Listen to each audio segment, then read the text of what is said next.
안녕하십니까. 오랜만에 돌아온 언페이드입니다. 뉴욕 증시가 화이자 백신 90% 효능 소식에 상승했어요. 반면에 기술주 중심의 나스닥은 하락했습니다. 장 초반만 하더라도 상승세였는데 결국에는 1.53% 하락으로 마감하게 돼요. 이때까지 나스닥이 굉장히 강한 모습을 보여줬던 이유 중에 하나가 바로 코로나 사태로 인해서 이 언택트주들, 페이스북, 아마존, IT 기업 들 중심의 언택트 주들이 굉장히 이 코로나 수혜를 보면서 성장할 것이다. 그리고 매출에 실질적인 영향을 미칠 것이다 하면서 굉장히 이 나스닥 지수를 이끌었던 주요한 이유 중에 하나였는데, 화이자 백신이 무려 90% 효능을 보인다는 소식에 나스닥이 하락하게 됩니다. 이 코로나 사태로 인해서 이 비대면이 굉장히 크게 증가했어요. 그러면서 가장 큰 수혜를 봤던 기업 중에 하나가 바로 이 줌이에요. 줌은 화상 채팅 서비스를 제공하는데, 이제 사람끼리 못 만나다 보니까 회의도 못하고 수업도 못하는데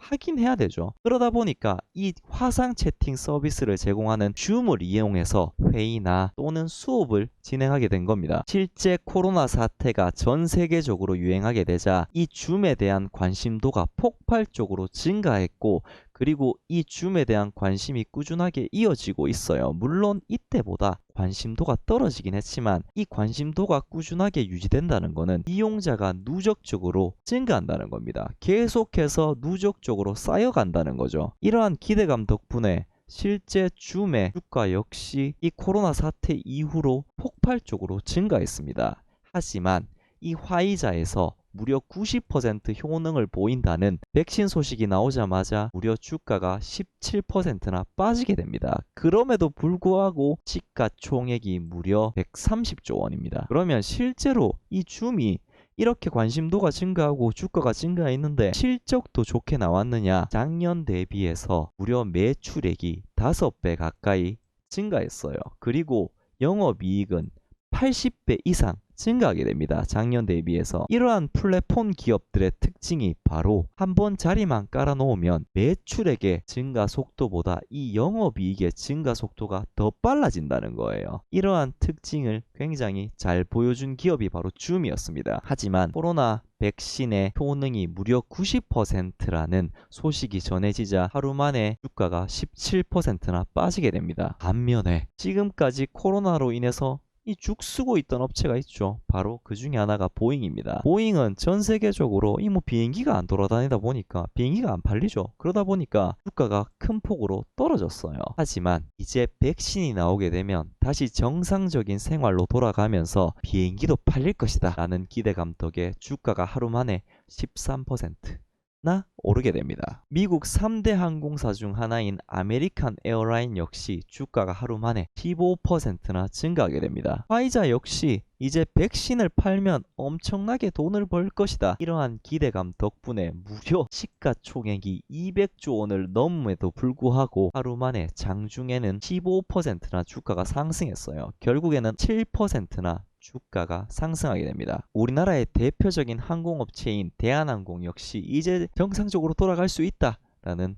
희망, 기대 덕분에 주가가 하루 만에 11%나 올랐어요. 지금 전 세계적으로 코로나 백신 임상 3상을 진행하고 있는 기업들이 여러 군데가 있어요. 중국도 있고 러시아도 있는데 그 중에 조금 믿을 만한 업체 4군데가 바로 모더나, 화이자, 아스트라제네카, 존슨앤존슨입니다. 이 업체들 4군데 모두가 임상 결과를 이번 달이나 다음 달 내로 발표할 예정이에요. 이 4군데 업체 중에 가장 먼저 중간 결과를 내놓은 업체가 화이자인데, 화이자 같은 경우 대표적인 백신 업체 4군데 중에 하나예요. 머크, 글라소스미스클라인, 화이자, 사노피가 있는데 이 중에 바로 화이자가 들어가 있는 겁니다. 대표적인 이 백신 업체 중에 하나인데 이 화이자가 중간 결과를 발표를 했어요. 그러면 화이자가 얼마나 대단한 임상 3상 결과를 공개했길래 줌이 하루 만에 17%나 빠지고 보잉과 대한항공, 아메리칸 에어라인은 주가가 이렇게 큰 폭으로 하루 만에 올랐느냐? 화이자가 코로나19 백신 임상 3상의 중간 결과를 공개했어요. 최종이 아닙니다. 임상 참여자들 90% 이상에서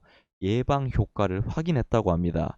임상 참여 인원이 43,000명인데 그러면 이 중에 이 43,000명 중에 90% 이상에서 예방 효과를 확인했다는 거냐? 그건 아닙니다. 임상 3상은 43,000명이 이제 참여를 했는데 이 중에 절반이 위약을 투여받고 나머지 절반이 백신을 투여받게 돼요. 왜 이렇게 절반씩 나눠서 위약을 투여받고 백신을 투여받느냐? 전부 다 백신을 투여받아야지. 일반적으로 신약이나 백신 같은 경우 임상 3상에서 신약이나 백신의 효과가 어느 정도 나타나는지 비교를 해보기 위해서 위약 투여군을 절반 정도 두게 됩니다. 이 위약 투여군을 두는 이유는 플라스보 효과 때문이에요. 신약이나 백신을 투여받지 않고 위약을 투여받는 것만으로 실제 효과를 나타내는 경우가 있어요. 그렇기 때문에 위약 투여군과 백신 투여받은 인원들 간의 정확한 비교를 위해서 이렇게 임상 3상을 진행하게 됩니다.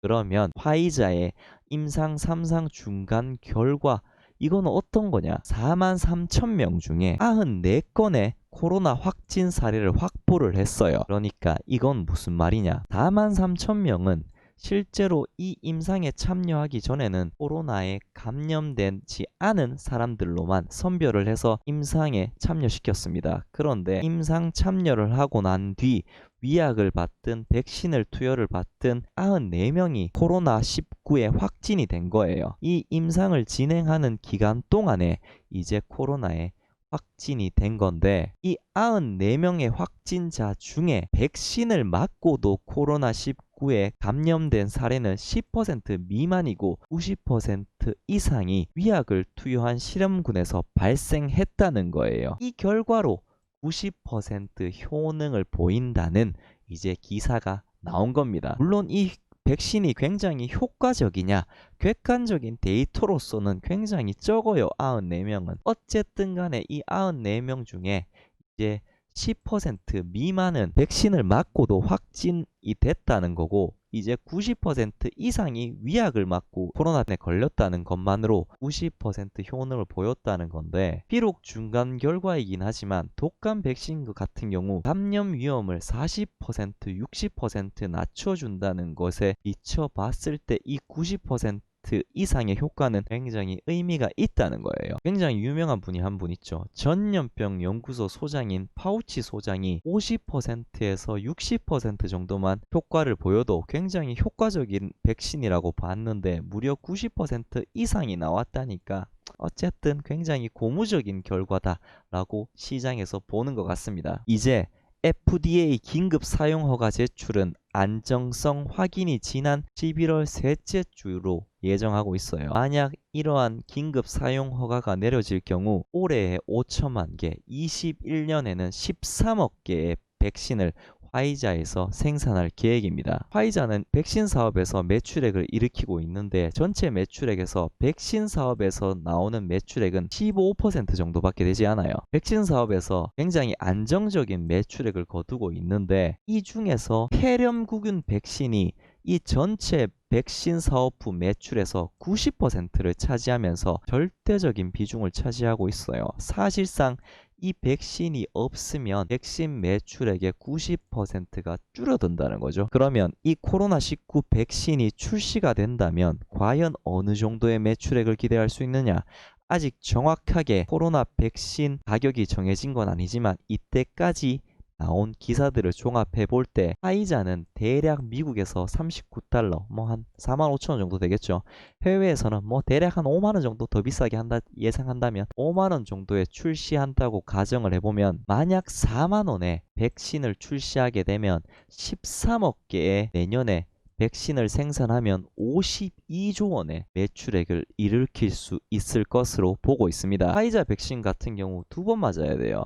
2번 맞아서 이제 4만원, 2번 맞는 가격이 4만원입니다. 52조 원의 매출액을 일으킬 수 있을 것으로 보입니다. 만약 10%의 이익만 남는다 하더라도 5조 원 정도의 영업이익을 추가적으로 얻을 수 있을 것으로 보여요. 화이자 같은 경우 작년에 거둔 매출액이 56조 원 정도 되는데 만약 코로나19 백신을 13억 개 성공적으로 생산한다면 매출액이 더블로 증가할 것으로 보고 있습니다. 물론 한정적으로 매출액이 발생할 가능성은 낮지만 모더나 역시 곧 중간 결과를 발표할 예정인데 모더나 역시 긍정적인 결과를 내놓을 것이라는 기대감 덕분인지 모르겠지만 어쨌든 주가가 올랐어요. 그리고 아스트라제네카와 존슨앤존슨은 사실 부작용 이슈가 있긴 했지만 이 백신과의 직접적인 인과관계가 없는 것으로 밝혀져서 두 업체 역시 12월 중으로는 데이터 결과를 발표하고 긴급 사용 승인 신청에 들어갈 것으로 보입니다. 94명을 대상으로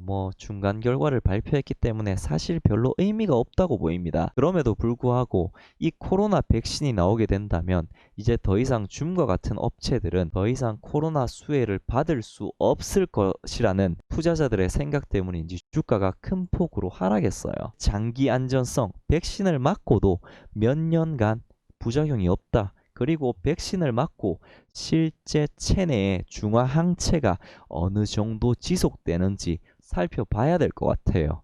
만약에 이러한 것들이 검증이 돼서 백신이 성공적으로 출시가 된다. 그러면 투자자들 입장에서 저는 의사는 아니기 때문에 결국 주식이에요. 투자자 입장에서 굉장히 큰 고민이 들게 됩니다. 이때까지 코로나 수혜로 인해서 줌, 아마존 같은 업체들의 주가가 크게 상승했어요. 언택트 주들이 굉장히 큰 수혜를 받았었는데 이제 코로나 백신이 나오면 정상적인 생활로 돌아갈 수 있으니까 다시 컨택트 주로 돌아가야 되나? 이러한 고민이 드는 겁니다. 기존의 언택트 주들은 실제 코로나 사태로 인해서 실적 성장을 이뤄냈어요. 단기간이긴 하지만. 그리고 이 코로나 수혜라는 테마도 붙으면서 높은 밸류를 받았었는데 이제 더 이상 이 테마가 유효하지 않게 됩니다. 만약 백신이 나오게 된다면. 그리고 실적 성장도 시장이 기대했던 것보다 더 떨어질 수도 있어요. 그러면 이 높은 밸류가 더 이상 정당화되지 않으면서 이 밸류가 낮아질 수도 있어요. 이렇게 될지 저렇게 될지, 백신이 잘 될지 아니면 계속해서 코로나 사태가 이어질지 알 수 없지만 백신의 결과가 나오고 있어요. 백신의 결과가 긍정적이면서 정상적인 생활로 돌아가면서 이제 다시 언택트 주보다 컨택트 주로 돌아가야 될지 아니다. 우리는 역시 계속해서 이러한 언택트 주들이 뜰 것이다. 코로나랑 상관없이 IT 기업들, 아마존이나 이런 업체들이 계속해서 유망할 것이다 라는 생각을 가지고 이 언택트 주들에 대한 관심을 계속 가져야 될지 컨택트 주로 돌아가야 될지 고민을 계속 해봐야 되고 그리고 생각을 또 해봐야 될 것 같습니다. 앞으로 이러한 고민을 녹인 영상을 제작해서 올려보도록 하겠습니다. 이제 좀 자주 뵙도록 하겠습니다. 오늘 여기까지입니다. 감사합니다.